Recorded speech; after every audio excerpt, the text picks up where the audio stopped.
গোটা পৃথিবী জুড়েই যেন লড়াই চলছে। ওদিকে রাশিয়া ইউক্রেন যুদ্ধ বছরের পর বছর চলছে, এদিকে আমেরিকা ইসরায়েল ইরান আক্রমণ করেছে, পাল্টা ইরান আবার এই মধ্য এশিয়ার আরব কান্ট্রিগুলোকে আক্রমণ করেছে। অন্যদিকে ভারতের প্রতিবেশী দুই দেশ আবার নিজেদের মধ্যে যুদ্ধে জড়িয়ে পড়লো। এতদিন যেটা ছিল শুধু সীমান্ত সংঘর্ষ, সেটা এবার একেবারে যুদ্ধ শুরু হয়ে গেল। পাকিস্তান বনাম আফগানিস্তানের কথাই বলছি। আর ওই ছোটখাটো সীমান্ত সন্ত্রাস বা সীমান্ত যুদ্ধের মধ্যে আবদ্ধ নেই, একেবারে লড়াই চলছে, অফিসিয়াল ওয়ার চলছে, যুদ্ধ। এবং সেখানে আমরা দেখলাম গতকাল পাকিস্তানের বিমান হানা হলো একটা আফগানিস্তানের কাবুলে একটা হাসপাতালে। হাসপাতালের চেয়েও বড় কথা, এটা হচ্ছে 2000 শয্যার একটা পুনর্বাসন কেন্দ্র। সেখানে এসে পাকিস্তানের বিমান বাহিনী বোমা ফেলে গেল। এখন অব্দি যেটুকু খবর, প্রায় 500 জনের মৃত্যু হয়েছে। আমাদের পশ্চিমবঙ্গেও লড়াই চলছে, আপনারা জানেন, ভোটের যুদ্ধ, তৃণমূল বনাম বিজেপি। কিন্তু সেই নিয়ে খবর তো আমি আপনাদের বরাবর দেখাচ্ছি, আরো খবর দেখাবো। কিন্তু এবার যেটা শুরু হয়েছে, পাকিস্তান বনাম আফগানিস্তান লড়াই, পাকিস্তানের পিছু ছাড়ছে না। এবার আফগানিস্তানে একটি পুনর্বাসন কেন্দ্র হাসপাতালে পাকিস্তানের বিমান বাহিনীর হামলা, 500 জনের মৃত্যু হয়েছে, প্রায় 300 জনের কাছাকাছি আহত। কলকাতা একটা মিছিল হবে নাকি? সেকুলারদের, বামেদের মিছিল হবে না? যে একটা বেসরকারি হাসপাতালে বিমান হানা হলো এবং সেখানে প্রায় 2000 শয্যার পুনর্বাসন কেন্দ্র, 500 জনের সঙ্গে সঙ্গে মৃত্যু হয়েছে, 300 জন আহত, পুরো গাজার মতন কেস হলো। একটা মিছিল হবে না সেকুলারদের কলকাতার বুকে?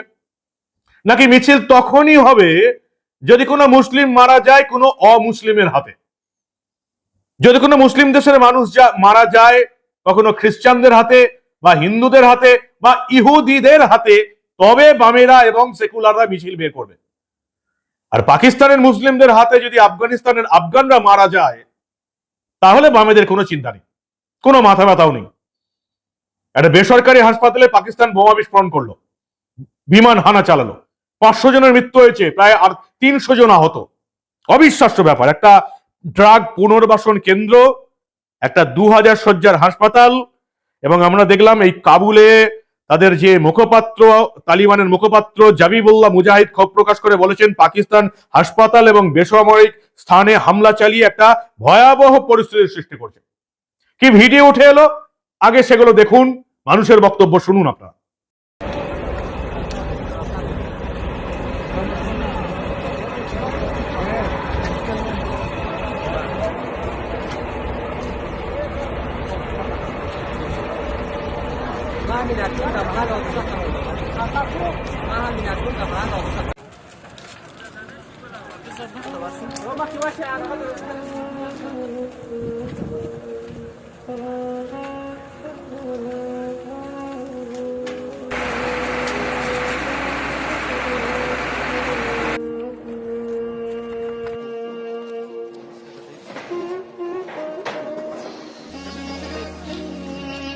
هغه ویډیو وایي چې هغه کې خبره تستلفي دا نو مقصد دی د مجاهدینو ولاړ یو لیګه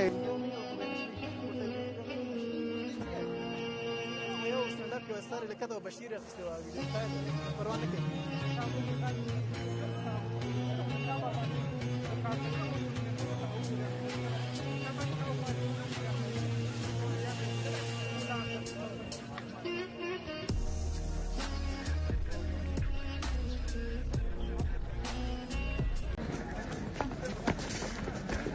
زي ده بس جرافيك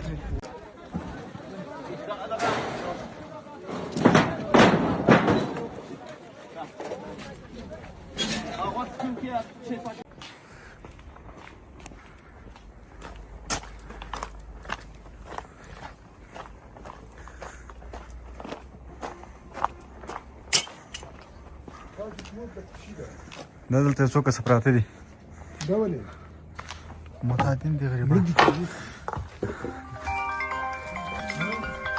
نه روغ دي. څنګه یې؟ شکر.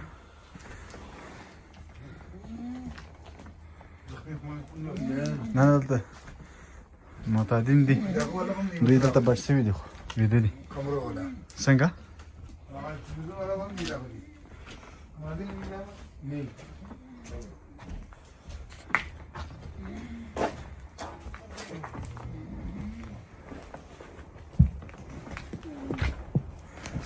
Çibambar kedi tu çer tabi. Tu çer tabi çibambar kedi. Andalte. Andal tabi. Andur mu gire mu çer tabi. Chol salon awal ki. Şeyden sol. वो Tumara vakti ki dalta ravade ilaç dipara. Tumara vakti ki ilaç dipara dalta ravade. donim kal. We're at the Hope Medical Center. As you can see, it's a carnage around us. The Pakistani military regime has decided to strike civilian targets again. This is a 2,000-bed hospital. We have over 400 people dead, over 250 injured. Their spokesperson denies civilian targets, but as you can see, we're at a hospital. The strike was at 9 p.m. It's 5 a.m. now, and we're still putting out fires. It's not the first time that they target a hospital. They've done this just 2 days ago in Kandahar. They've been bombing Kabul since the beginning of Ramadan. It's been a very tragic month for us. This place is called the Hope Center. It's the same place that there's a famous documentary about how they have started rehabilitating the drug addicts in Afghanistan. And this is the same place that they've targeted. It's known to the whole world. They've killed patients, they've killed nurses, they've killed staff. It's truly a tragedy to see this. যদিও পাকিস্তানের তরফ থেকে এটা অস্বীকার করা হয়েছে, যা হয় পাকিস্তান পরিষ্কার বলেছে আমরা কোনো হাসপাতালে বিমান হানা চালাইনি, সামরিক অবকাঠামো ধ্বংস করেছি। 2000 শয্যার পুনর্বাসন কেন্দ্রে হামলাটা নাকি সামরিক কেন্দ্র ধ্বংস। 500 জন মারা গেছে, 300 জন আহত। অবিশ্বাস্য ব্যাপার। এবং সেখানে পাকিস্তান বলছে আমরা সুনির্দিষ্ট লক্ষ্যে হামলা চালিয়েছি, এয়ার স্ট্রাইক হয়েছে, কিন্তু সেটা হচ্ছে সামরিক ঘাঁটিতে। ভারতের তরফ থেকে এই যুদ্ধ নিয়ে অনেক আগেই প্রতিবাদ করা হয়েছে। কি বলা হয়েছে ভারতের তরফ থেকে দেখুন আপনারা। By state and non-state actors alike. India's western neighbor is an excellent example of fabricating imaginative tales of Islamophobia in their neighborhood.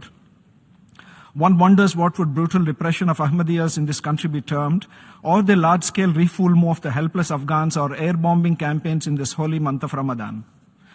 India is home to more than 200 million Muslims, one of the largest Muslim populations in the world.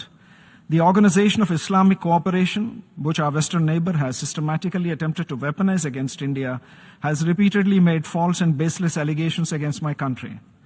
Muslims in India, including those in Jammu and Kashmir, elect their own representatives to speak for them.